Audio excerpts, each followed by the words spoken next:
aujourd'hui une vidéo pour corriger ensemble un écrit qu'on appellera un écrit fonctionnel. Donc je vous avais communiqué un texte à rédiger et à essayer d'écrire sans erreur pour transmettre des informations à une auxiliaire de vie qui s'occuperait de votre père.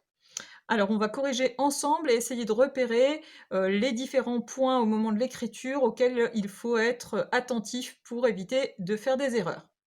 Alors, tout d'abord, une introduction très simple. Bonjour, Madame Jean.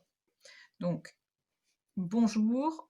Pensez bien à la majuscule pour commencer votre phrase. Bonjour, Madame Jean. Donc ici, pas de difficulté particulière. Madame Jean, nom de famille, donc nom propre, pareil, pensez bien à la majuscule. Alors, phrase suivante, vous indiquiez « Je ne suis pas disponible aujourd'hui pour vous rencontrer ». Alors, je ne suis pas disponible aujourd'hui pour vous rencontrer. Bien sûr, après votre introduction, vous allez à la ligne. Je ne suis pas disponible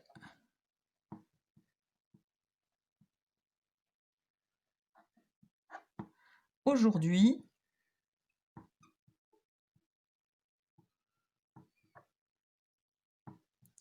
pour vous rencontrer. Alors, à quoi faire attention dans cette phrase? Eh bien, cette phrase est écrite au présent, hein. Vous vous adressez à l'auxiliaire qui vient chez votre père, donc on est dans du direct. Donc ici, vous avez le verbe être au présent. Donc bien sûr, votre verbe être que vous devez bien maîtriser.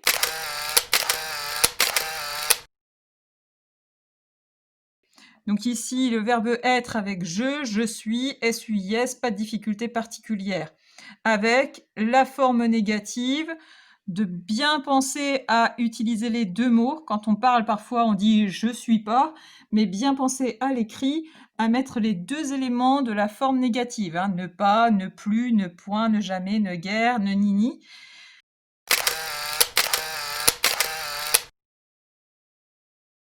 Donc, je ne suis pas disponible aujourd'hui. Donc, attention au terme « aujourd'hui », un terme à savoir écrire un peu particulier. Donc là, pas d'autre option que d'apprendre et de le réécrire à plusieurs reprises pour bien savoir l'écrire. Vous retrouvez le terme « jour » avec ici le O AU de jaune et bien penser ici à mettre votre apostrophe et pas de T, hein, ce n'est pas le chiffre 8. Donc, je ne suis pas disponible aujourd'hui pour vous rencontrer. Alors là, c'est le piège dans lequel nombreuses personnes tombent régulièrement. Comme il y a ici le pronom « vous », eh bien, le réflexe est souvent de mettre ici « EZ ». Donc, attention ici, « vous » n'est pas le sujet du verbe « rencontrer ». Hein, quand on pose la question « qui est-ce qui rencontre ?», ce n'est pas « vous ». Donc ici, vous, eh bien, c'est le complément d'objet direct qui répond à la question « qui ou quoi ». Je ne suis pas disponible aujourd'hui pour rencontrer qui? Vous. Donc, comme ce n'est pas le sujet, eh bien, nous n'allons pas ici mettre la marque EZ au verbe. Par contre, ici, eh bien, il s'agit d'une forme à l'infinitif qui se termine par ER.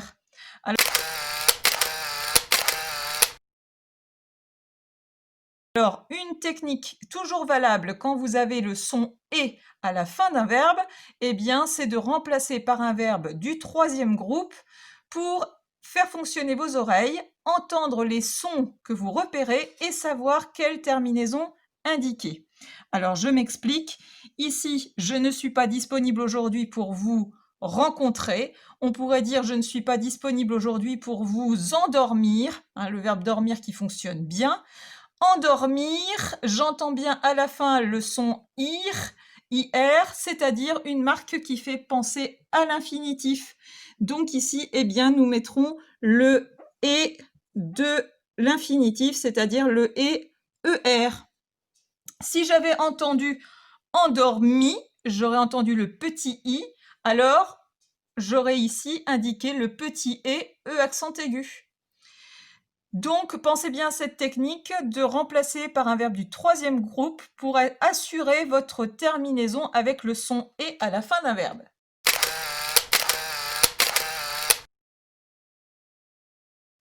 Alors, on continue avec la phrase suivante. Je me permets donc de vous transmettre les consignes dans ce message. Je me permets donc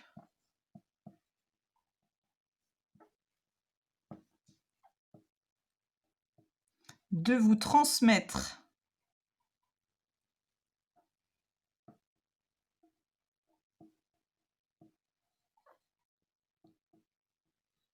les consignes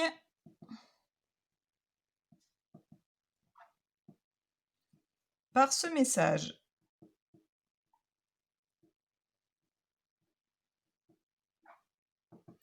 Alors cette fois encore, nous sommes toujours à la première personne, ici avec le pronom « je », puisque vous parlez en votre nom. Je me permets, donc tout à l'heure on avait le verbe « être », ici le verbe est le verbe « se permettre ». Alors, je vous rappelle les techniques pour repérer un verbe dans une phrase. Le verbe, eh bien, tout d'abord, c'est le mot qui indique soit l'action, soit l'état de la situation. Donc là, que fait cette personne? Elle se permet de faire quelque chose, c'est donc le verbe. Deuxième technique, eh bien, vous pouvez changer le temps de la phrase. Ici, nous sommes au présent. Eh bien, si je change ma phrase et que je la mets au futur, en pouvant mettre dans ma tête le terme « demain », demain, je me permettrai. Ou bien à l'imparfait, hier, je me permettais. Eh bien, on voit bien que c'est ce terme qui change de forme. On peut aussi changer le pronom. Tu te permets ou tu te permettras, eh bien on voit que ce petit pronom ici change aussi de forme, il fait partie du verbe. On appelle ce verbe un verbe pronominal, c'est-à-dire que le verbe n'est pas permettre, mais se permettre. Donc ici, j'ai repéré mon verbe, se permettre. Mon pronom, eh bien c'est je, le sujet c'est je. Alors, attention, quand on a un sujet « je » avec un verbe ici du troisième groupe, permettre, un verbe en « tre », eh bien, les terminaisons du troisième groupe sont TS, TS, T. Donc, quand je dis TS, TS, T, c'est-à-dire avec « je », terminaison TS, avec « tu », terminaison TS, avec « il, elle, on », terminaison T, eh bien, avec « je », terminaison TS.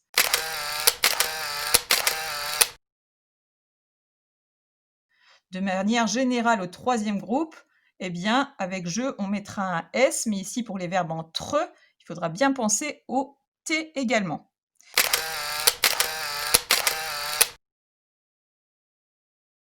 Je me permets donc de vous transmettre, on entend bien le son « être », pensez bien au « de t ». Les consignes, attention, ici, on a un groupe nominal avec un nom et son déterminant.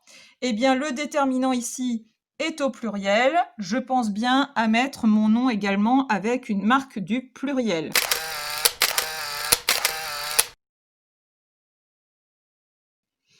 J'aurais pu aussi avoir un adjectif qui aurait complété mon nom, par exemple les nombreuses consignes. Dans ce cas, eh bien, mon adjectif aurait aussi eu la marque du pluriel.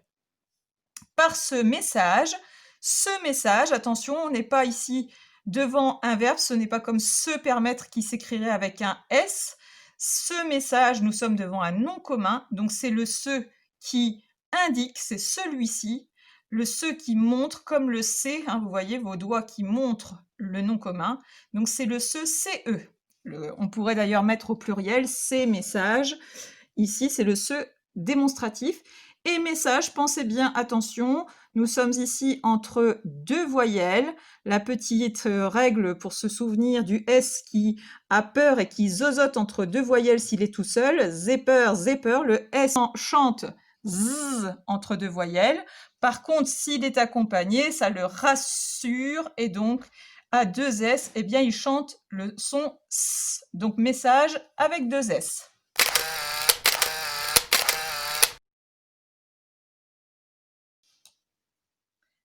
On continue notre texte.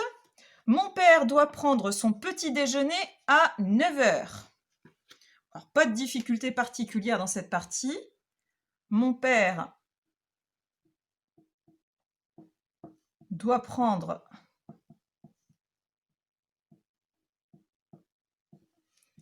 son petit déjeuner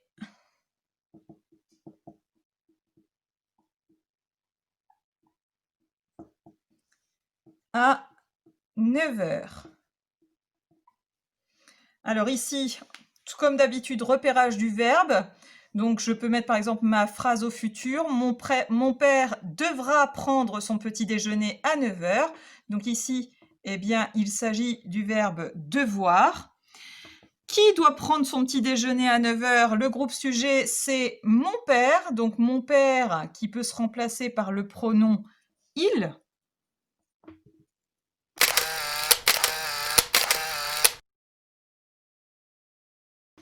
Il doit. Alors, on est ici encore avec un verbe du troisième groupe. Eh bien ici, comme je vous l'ai dit tout à l'heure, verbe du troisième groupe, terminaison SST. Eh bien avec il, je mettrai ici une terminaison avec un T. Il doit prendre son petit déjeuner, pas de difficulté particulière, bien savoir écrire le terme déjeuner, surtout pour les élèves d'APR et d'ATMFC qui auront à communiquer des informations en lien avec les repas. À 9 heures, bien penser ici à l'accent, ce n'est pas le verbe avoir, on ne peut pas remplacer par avait, hein, son petit déjeuner avait 9 heures, ça n'a pas de sens. Ici, c'est une préposition, eh bien, elle nous indique l'horaire, il faut bien penser à lui mettre un accent. Entre parenthèses, les infirmières passent lui faire sa toilette et ses soins à 8 heures. Les infirmières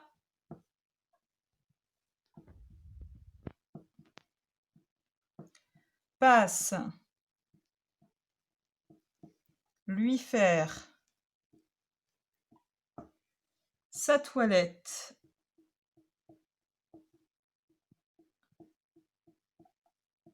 et ses soins à 8 heures. Alors, là encore, recherche du verbe. Je peux changer de groupe sujet ou changer de temps. Si au lieu des infirmières, je disais nous passons lui faire sa toilette et ses soins à 8 heures. On voit bien que le terme qui change de forme, eh bien, c'est nous passons, ce serait ce mot. Si je change également de temps, les infirmières demain passeront lui faire sa toilette et ses soins à 8 heures. C'est bien ce terme qui change encore de forme. Il s'agit du verbe, c'est le verbe passer. Alors ensuite, on recherche le groupe sujet. Qui passe lui faire sa toilette et ses soins? Ce sont bien les infirmières qu'on peut remplacer par le pronom elles. Attention, avec un S. Elles sont plusieurs. Hein, ici, vous avez encore un groupe nominal avec un nom et un déterminant. Le nom et le déterminant sont au pluriel. Vous avez ici les marques avec le S. Donc, si je remplace les infirmières par un pronom, lui aussi devra avoir la marque du pluriel. Alors attention ici, petit piège, on a parfois tendance justement, comme on met des S un petit peu partout, à vouloir mettre aussi un S au verbe.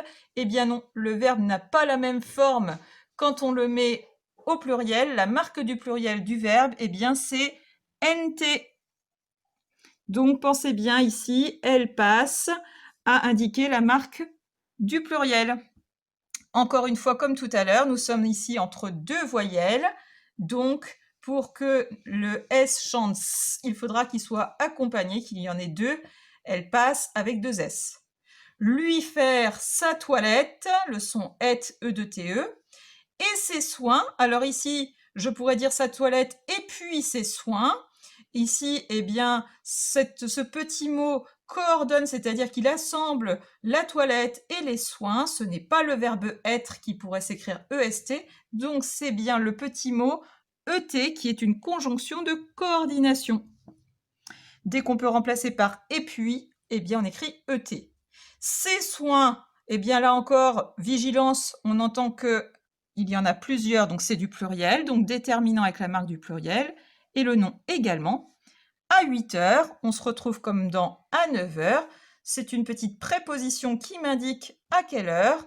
Ce n'est pas le verbe avoir. On ne peut pas remplacer par avait, donc on indique le A avec accent. Alors, phrase suivante, merci de lui donner un bol de chocolat au lait chaud avec une tartine de pain beurre et un kiwi. Alors, là, relativement peu de difficultés. Bien sûr, un terme à savoir écrire, comme on a pointé tout à l'heure le terme aujourd'hui, hein, qu'il faut absolument savoir écrire. Le petit déjeuner, qui est un terme que vous utiliserez régulièrement. Eh bien, merci, bien sûr, à savoir écrire. Merci de lui donner. Ah, on se retrouve dans la même situation que tout à l'heure ici avec vous rencontrez, c'est-à-dire qu'on entend le son « et » à la fin d'un verbe. Alors, rappelez-vous de la technique que je vous ai donnée, remplacée par un verbe du troisième groupe. Eh bien ici, merci d'endormir. Alors bien sûr, c'est pas cohérent hein, avec la suite. Hein. D'endormir un bébé, ce serait mieux que d'endormir un bol. Mais l'essentiel, c'est surtout de remplacer le verbe. On ne va pas dire merci d'endormi. Donc, ni merci d'endormer. Donc ici, eh bien, c'est d'endormir. On entend le IR de la forme à l'infinitif. Donc, eh bien, dans mon verbe du premier groupe, j'indiquerai bien le ER. Merci de lui donner un bol de chocolat, pas de difficulté particulière, au lait chaud. Chaud, pensez bien, hein, si je mets au féminin chaude, j'entends bien le D, donc pensez bien à cette lettre muette. Ici, lait, pensez bien aussi au T, on peut trouver un mot de la même famille comme laitage par exemple. De la même manière, chocolat, qui a une lettre muette, on peut trouver un mot de la même famille comme chocolaté. Donc la technique du mot de la même famille ou de la forme au féminin, eh bien ce sont des bonnes techniques pour trouver souvent les lettres muettes des mots auxquels vous devez penser. Avec, donc avec qui fait partie des mots outils qu'il faut savoir écrire, avec une tartine de pain beurre, donc deux termes bien sûr à maîtriser, attention, le 1 de pain AIN, beurre avec le EU et les deux R. Une tartine de pain beurre et un kiwi, je peux dire et puis un kiwi, donc comme tout à l'heure, eh bien c'est le petit et ET, ce n'est pas le verbe EST. Donc voilà pour la première partie de ce texte qui a été corrigé. Nous allons pouvoir ensuite passer à la conclusion. Suite du texte, pouvez-vous aussi faire la vaisselle d'hier et l'entretien de la cuisine, s'il vous plaît? Pouvez-vous, j'entends encore une fois le son « et » à la fin du verbe, puisqu'ici il s'agit du verbe « pouvoir ». Si je mets au futur « pourrez-vous » ou à l'imparfait « pouviez-vous », c'est bien le mot qui change de forme. J'entends le son « et », donc là encore, technique du changement par un verbe du troisième groupe. Dormez-vous aussi? Eh bien là, cette fois, à la fin du verbe, j'entends « et ». Donc je n'entends pas « ir » qui m'indiquerait l'infinitif, dormir. Je n'entends pas le petit « i », dormi, qui m'indiquerait un participe passé. J'entends bien le son « et » qui indique que eh bien, c'est la terminaison avec « vous ». Et effectivement, ici, on voit bien que le sujet est « vous ». Et donc, la terminaison EZ. Donc, quand j'entends le son « et », quand je change par un verbe du troisième groupe, c'est donc que je dois indiquer le « et » EZ. Alors ici, le groupe sujet, c'est assez rare, et derrière le verbe, pourquoi? Eh bien parce que cette phrase est une phrase interrogative. Vous avez ici un point d'interrogation, c'est une question.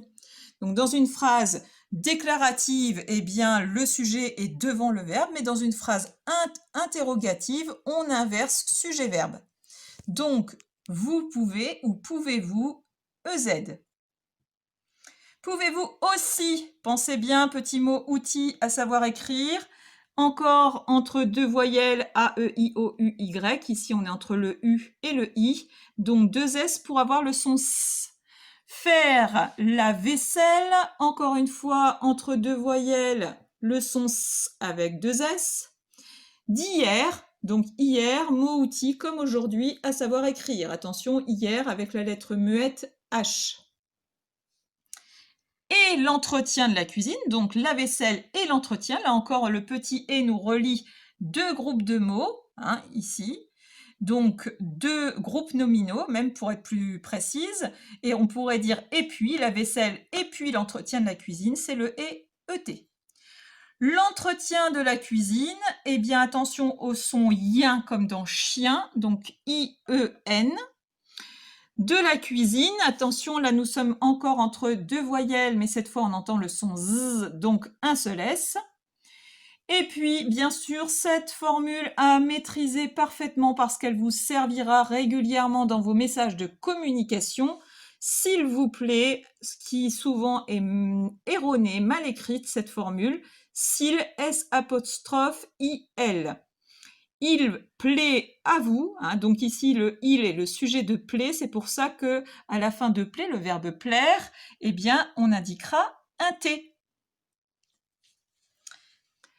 Enfin, une formule de politesse très importante et que vous devez dans l'ensemble de vos messages en général ne pas oublier.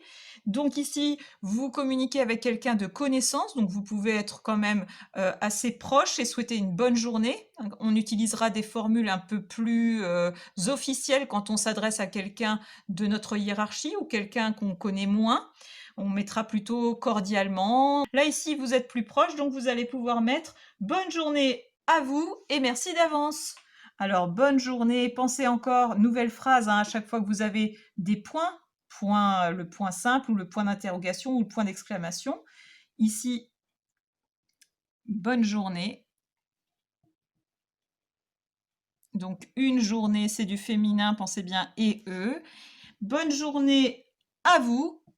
Ce n'est pas le verbe avoir, c'est encore la préposition à qui. Hein, on ne peut pas remplacer par avez. Bonne journée, avez-vous. Ça ne convient pas hein, si je passe au passé.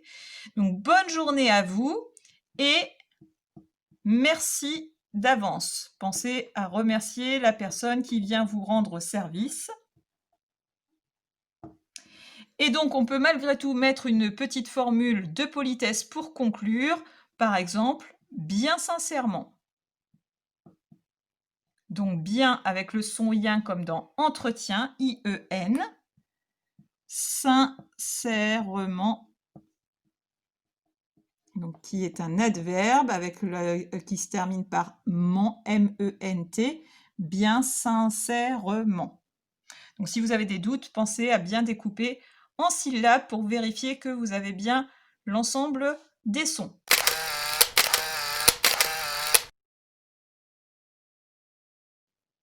Voilà pour la correction de ce petit texte de communication. Nous en ferons donc d'autres plus destinés par exemple à communiquer dans un mail pour candidater pour une offre d'emploi ou d'autres perspectives. À bientôt donc pour une autre vidéo.